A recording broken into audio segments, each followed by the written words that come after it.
Hello, வணக்கம். இன்றைக்கி நாம் என்ன பார்க்க போகிறோம் அப்படின்னு சொன்னால் டாப்பிக்கு சப்ட்ராக்ஷன். 8th ஸ்டாண்டர்டில் ஆட்டிடியூட் இன்வர்ஸ் அப்படிங்கிற ஒரு டாப்பிக்கை நம்ம பார்க்க போகிறோம். சப்ட்ராக்ஷன்னா நேற்று வந்து அடிஷன் பார்த்தோம் இல்லையா, இன்றைக்கி சப்ட்ராக்ஷன் பார்க்க போகிறோம், கழித்தல். இந்த ரெண்டு ஃப்ராக்ஷன் கொடுத்தாங்கன்னா அதை எப்படி நம்ம சப்ட்ராக்ஷன் பண்ணணும். இப்போ இது ஒரு ஃப்ராக்ஷனு, இது ஒரு ஃப்ராக்ஷன். 9/17 ஃப்ரம் -12/17. -12/17 இருந்து 9/17 சப்ட்ராக்ஷன் பண்ணுங்க அப்படின்னு சொல்கிறாங்க.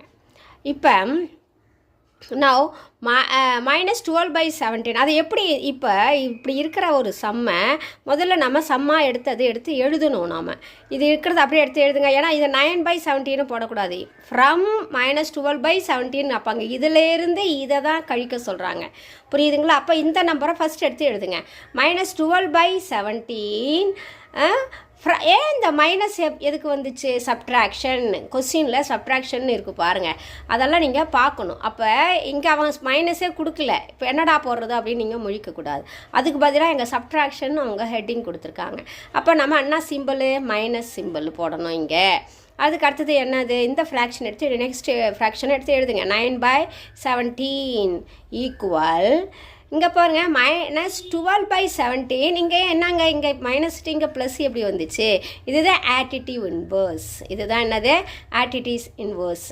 இப்போ -12/17 இருந்து -9/17 இடையில ப்ளஸ்ஸு வரும். புரியுதுங்களா? நெக்ஸ்ட்டு வாங்க, ரெண்டும் ஈக்குவல் தான். ரெண்டும் என்னது? இதுவும் ஈக்குவல். இங்கே வாங்க, இப்போ நம்ம சம் இது எப்படி போடுறது? இது சம் கொடுத்துட்டாங்க. கீழே இருக்கிற டினோமினேட்டரை பாருங்கள். 17 இருக்குது, இங்கேயும் என்னது 17. இந்த ஃப்ராக்ஷன்லேயும் 17, இந்த ஃப்ராக்ஷன்லேயும் 17 இருக்குது. இப்போ 17ல் ஒரு டினோமினேட்டரை என்ன பண்ணுங்க? 17 எடுத்து எழுதுங்க. 17 எழுதியாச்சு. நெக்ஸ்ட் இப்போ இந்த மேலே இருக்கிற நியூமரேட்டரில் எது பிக் நம்பர்? -12 தான் பிக் நம்பர். அப்போ அந்த -12 எடுத்து எழுதுங்க. நெக்ஸ்ட்டு இப்போ -9 எடுத்து எழுதுங்க. ஏன்னா டினோமினேட்டர் இருந்தால் நாம் ரெண்டுத்தில் ஏதாச்சும் ஒரு நம்பரை எடுத்து அப்படியே போட்டுக்கலாம். எல்சிஎம் கண்டுபிடிக்கணும்னு அவசியம் இல்லை. சரி, இப்போ -12 இங்கேயும் மைனஸு, இங்கே ப்ளஸ் அப்படியே விட்டுட்டு போயிட்டீங்களே. என்ன ப்ளஸ் ஆர் மைனஸ்? என்னது? மைனஸ். இப்போ இங்கே வாங்க, இங்கேயும் -12 இருக்குது, இங்கேயும் -9 இருக்குது இல்லையா? அதை நம்ம ரெண்டுமே மைனஸ் வந்துச்சுன்னா ரூல்ஸ் படி நம்ம என்ன பண்ணணும்? நம்ம ரெண்டுத்தையும் ஆட் பண்ணணும். -12யும் 9யும் ஆட் பண்ணணும். ஆட் பண்ணால் நமக்கு என்ன கிடைக்கும்? 9ம் 2ம் நம்ம ஆட் பண்ணால் 11, 1ம் 2 இல்லையா? அப்போ -21 ஆன்சர். ஏன் இங்கே எப்படி மைனஸ் வந்துச்சு? ரெண்டு மைனஸ் வரும்பொழுது நம்ம ஆட் பண்ணணும்னா சிம்பிள் நம்ம என்ன போடணும்? நம்ம ஆன்சர் கூட மைனஸ் கண்டிப்பாக போடணும். இது ரூல்ஸ் படி இருக்குது இல்லையா? சரி, இங்கே வாங்க, ஆன்சர் என்ன நம்ம கண்டுபிடிச்சி வச்சுருக்கிறோம்? -21. அப்போ -12ம் -9யும் நம்ம ஆட் பண்ணும்போது -21 வருது. இந்த 17 எடுத்து எழுதிட்டோம். இதுதான் ஆன்சர். புரியுதுங்களா உங்களுக்கு? சப்ட்ராக்ஷன் ஆட்டிடியூடில் இதே மாதிரி உங்களுக்கு பார்த்தீங்க அப்படின்னா இந்த ஃப்ரம் இருக்குது இல்லைங்களா? ஃப்ரம்முக்கு பதிலாக சப்ட்ராக்ஷனும் கொடுத்துருக்காங்க. அப்போ அந்த சப்ட்ராக்ஷனில் நம்ம மைனஸ் நம்ம இந்த சம்மு ஃப்ராக்ஷன் எடுத்து எழுதும் போது இந்த இடத்துல நம்ம இந்த சம்மை நம்ம பார்த்துட்டோம்.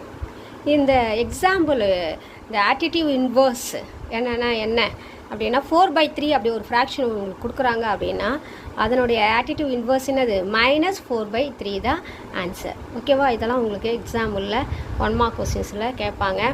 உங்களுக்கு இது புரிஞ்சிருக்குன்னு நினைக்கிறேன். சேம் டினோமினேட்டர் வந்துச்சு அப்படின்னு சொன்னாக்கா நாம் என்ன பண்ணியிருக்கோம்? நம்ம அதே நம்பரே போட்டுப்போம். எல்சிஎம் நாம் கண்டுபிடிக்க மாட்டோம். ஃப்ரம்னு வந்ததுன்னா சப்ட்ராக்ஷன் ஞாபகம் வச்சுக்கோங்க. அப்போ சிம்பிள் வந்து மைனஸ் போடணும்னு ஞாபகம் வச்சுக்கோங்க. இந்த நம்பர்லேருந்து தான் இந்த நம்பரை நம்ம கழிக்கணும் அப்படிங்கிறதெல்லாம் நினைவில் வச்சுக்கோங்க. அதுக்கப்புறம் வந்து இங்கே வந்து ப்ளஸ் போட கற்றுக்கோங்க. ரெண்டு மைனஸ் வந்துச்சு அப்படின்னு சொன்னால் ஆட் பண்ணணும். ஆனால் ஆன்சரில் வந்து என்ன வச்சுக்கணும்? மைனஸ் சிம்பிள் தான் போடணும். அது போடலை அப்படின்னா ஆன்சர் நீங்கள் இவ்வளவு போட்டோம் ஆன்சர் என்னது தப்பாக போட்டிங்க அப்படின்னா சம்மு தப்பு போட்டுருவாங்க. புரியுதுங்களா? Thank you children. புரிஞ்சிருக்கும் அப்படின்னு நான் நினைக்கிறேன். வைக்கிறேன். தேங்க்யூ.